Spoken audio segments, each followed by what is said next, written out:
membincangkan mengenai kesan perisa tiruan yang ada dalam makanan kita. So seperti yang semua orang tahu, zaman sekarang makanan banyak yang dihasilkan dengan menggunakan bahan perisa sebagai untuk menarik minat pengguna untuk menggunakan produk. Untuk penyedap rasa lah kiranya kan. Untuk penyedap rasa kita punya produk yang dikeluarkan kilang lah. Tapi ramai yang tidak tahu kesan-kesan perisa tambahan tu sendiri yang boleh mengakibatkan kesan sama ada jangka pendek ataupun jangka panjang untuk kesihatan kita lah. Tak kira lah yang umur kanak-kanak, dewasa maupun orang yang sudah warga emas. So hari ni kita akan bincang perisa tiruan. Perisa ni macam banyak lah kan. Kiranya pengawet pun aditif lah. Pengawet ke bahan pemanis ke tu pun dikira perasa juga. Sebab macam nak bagi penyedap kan. Macam bagi kiranya bila kita makan tu kita rasa sedap secukup rasa. So cuma tapi kita juga tahu dekat luar sana banyak perasa-perasa tiruan ni. So macam itu yang kita nak tengoklah kesan dia dekat para pengguna. So macam nak share dia punya awareness lah. Awareness lah. Okay, so dia punya kesan-kesan dia Wani, contoh? Okay, kesan dia contohnya perasa tiruan ni dia akan menyebabkan kegemukan, di mana perasa tiruan ni akan mengawal nafsu kita untuk menjadi ketagih kepada sesuatu makanan tu. So kita susahlah nak berhenti daripada kita makan. Dan sebab bila kita letak satu perasa tambahan, contohnya kita letak MSG, so makanan tu akan lebih lagi sedap, enak, yang membuat kita tak boleh nak stop untuk makan dan nak makan lagi, ketagih. Dia macam menyebabkan kita macam benda tu memang sedap lah, macam susah nak. Sebab tu kadang macam kadang-kadang kita pun tak tahu kenapa kita suka, tapi sebab dia sedap, so kita akan keep beli. Tapi so benda tu yang akan menyebabkan kita rasa nak makan lagi. Kita nak makan sebab memang penyedap rasa ni memang mempengaruhi kita punya taste bud lah untuk ketagih pada satu makanan tu. Okay. Selain itu juga kita akan boleh menyebabkan masalah-masalah macam jantung. Sebabnya dalam perasa tiruan ni ada satu zat yang boleh menyebabkan ginjal ataupun buah pinggang kita tak boleh nak proses dengan lancar. So dia akan menyebabkan satu pengumpulan dalam ginjal yang di mana yang akan menyumbang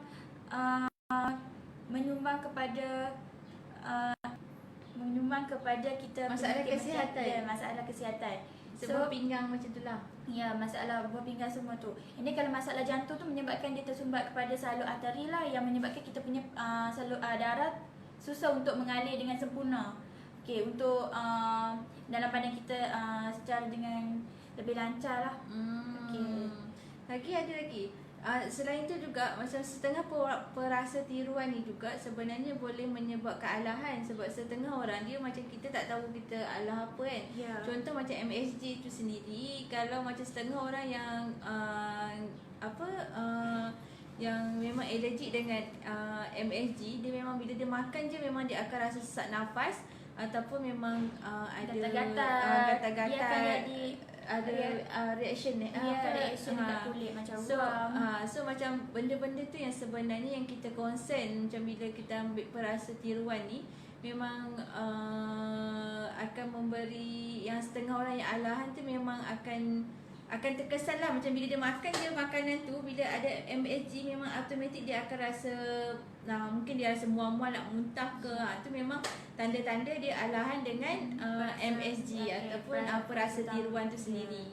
Okey, selain pada itu contohlah macam minuman. Okey, minuman di pasaran. Okey, minuman di pasaran especially yang bergas, kita tak akan rasa benda tu manis sangat sebab dia ada gas. Tapi apabila gas dah hilang, kita akan rasa benda tu sebenarnya manis sebab betul-betul macam air cola ke Pepsi.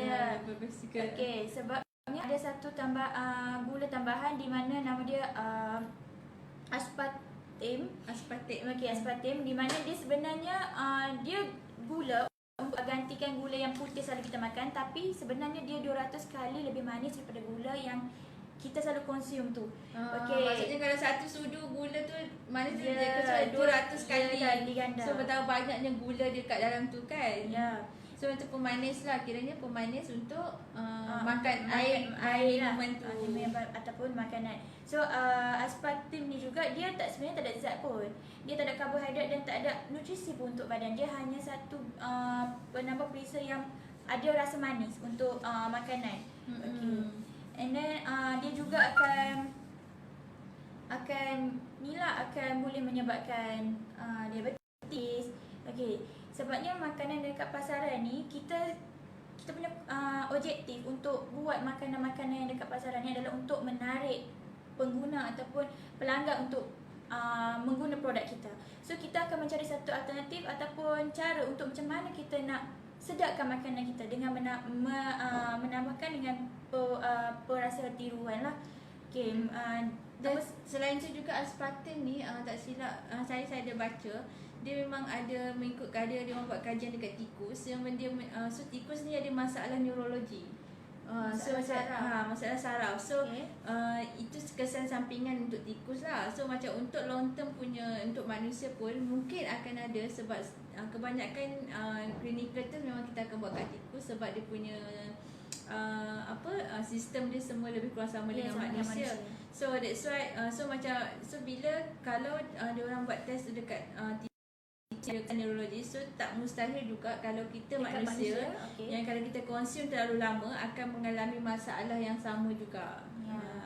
Itu salah satu lagi kesan untuk makanan terhadap manusia sendiri. Okey, contoh macam tadi yang aspartam tu dia juga boleh menyebabkan kita insomnia, di mana kita susah tidur. Bila kita susah tidur, dia akan mendorong kita cepat depres ataupun stres, kemurungan. Sebab kita terlalu banyak kita ambil gula daripada amount yang sepatutnya.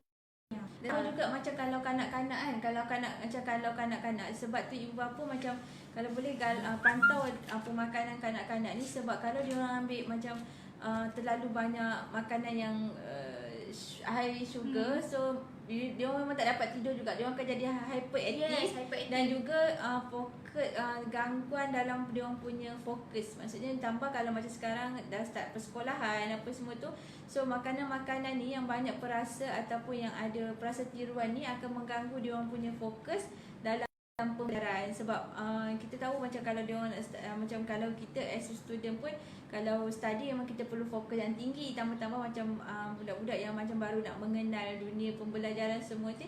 So pemakanan dia orang ni memang kita kena pantau juga untuk pastikan dia orang dapat fokus sepenuhnya lah dalam pembelajaran dia orang. Okey, macam Syafiqah cakap tadi, fokus. Okey, betul. Perisa makanan tambahan yang dimasukkan dalam makanan, dia akan mengganggu fungsi otak kita untuk menangkap satu informasi secara efektif. So kita membuatkan kita ni susah nak fokus untuk satu benda.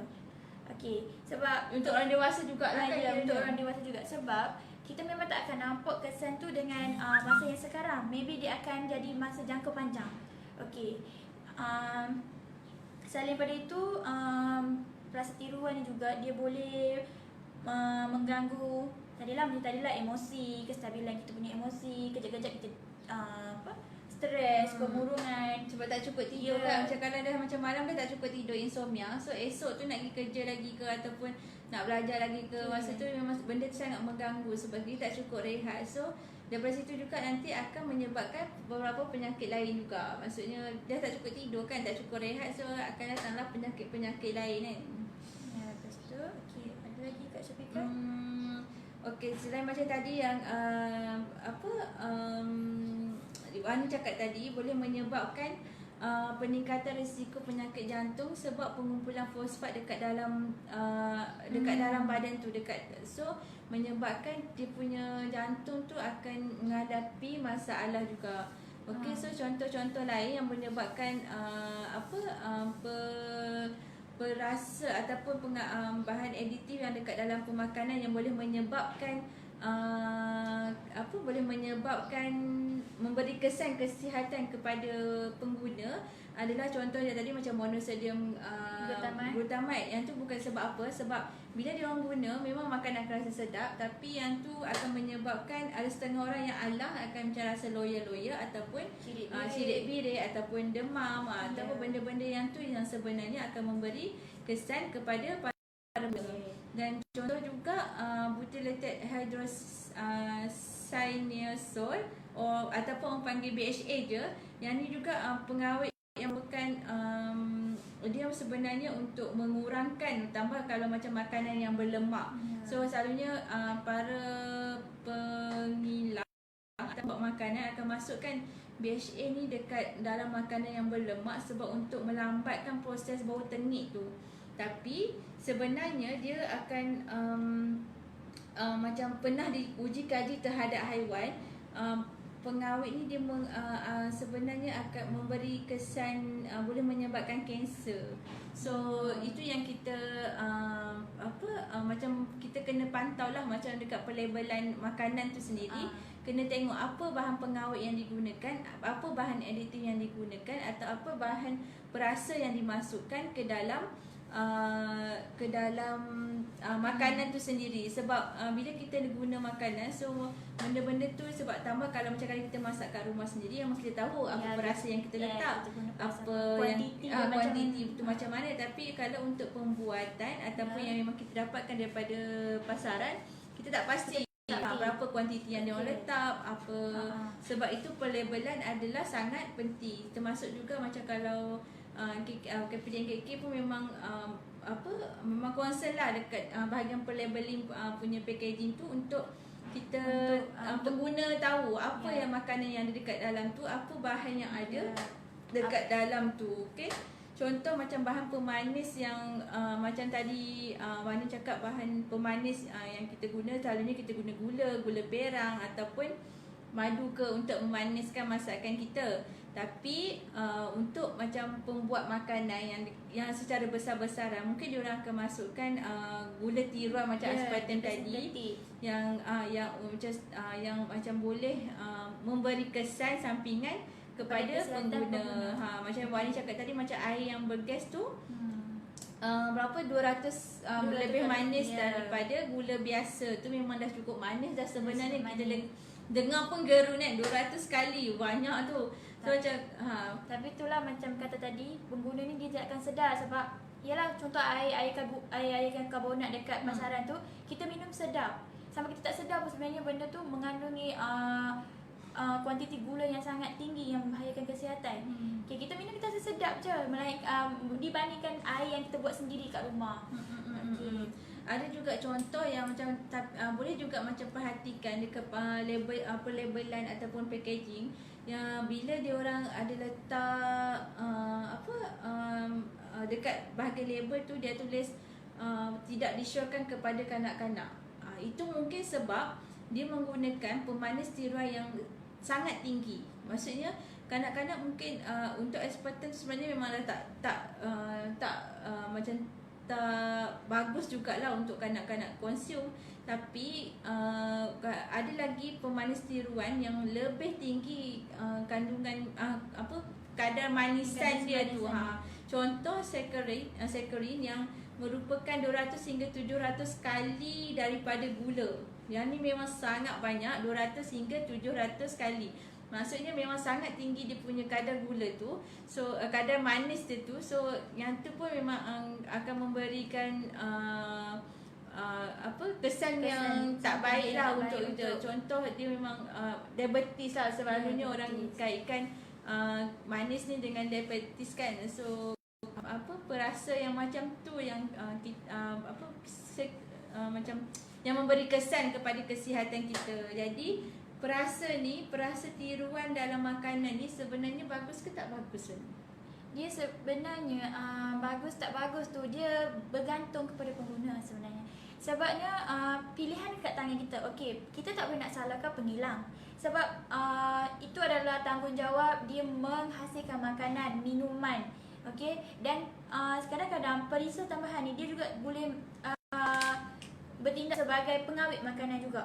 Okey, untuk makanan tu tahan lama di pasaran. Betul. So kita sebagai pengguna ni kita boleh buat pilihan. Sama ada ada kita nak guna boleh tu boleh ambil konsum tapi bukan dengan kadar yang banyak banyak lah. So kuantiti yang sedikit ikut peringkat umur.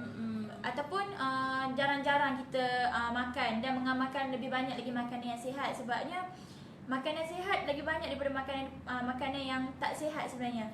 So kesimpulannya dia bergantung kepada diri kita. Betul. lah. Macam kalau nak minum air gas tu boleh sebenarnya, bukan tak boleh, tapi bukan setiap hari ataupun seminggu sekali tu pun kira pun dah banyak juga sebenarnya. Kalau seminggu sekali tapi satu botol yang 1.5 tu memang banyak lah sebenarnya, sebab memang kadar gula yang sangat tinggi. Tapi kalau macam 2 minggu sekali ke sebenarnya okey untuk konsum. Dan untuk penggunaan MSG pun sebenarnya boleh, cuma dia akan dia bukan merosakkan dia macam penggunaan MSG dalam makanan sebenarnya boleh, cuma kadar yang kita guna itulah perlu hati-hati sebab ada yang setengah yang macam kita tak tahu kalau kita masak lepas tu kita guna MSG, lepas tu ada yang orang alah dengan MSG. So bila dia makan akan memberi kesan yang tak baik lah untuk macam tiba-tiba dia seorang je sakit perut kan. Kita pun confused kenapa pula makan semua sama, rupanya dia alah dengan MSG, kita tak tahu. So benda-benda yang macam tu lah. So sebaik bolehnya elakkan pengguna perasa tiruan, sebab yang natural tu lebih baik sebenarnya, dan kandungan khasiat pun lebih bagus daripada untuk natural daripada yang sintetik.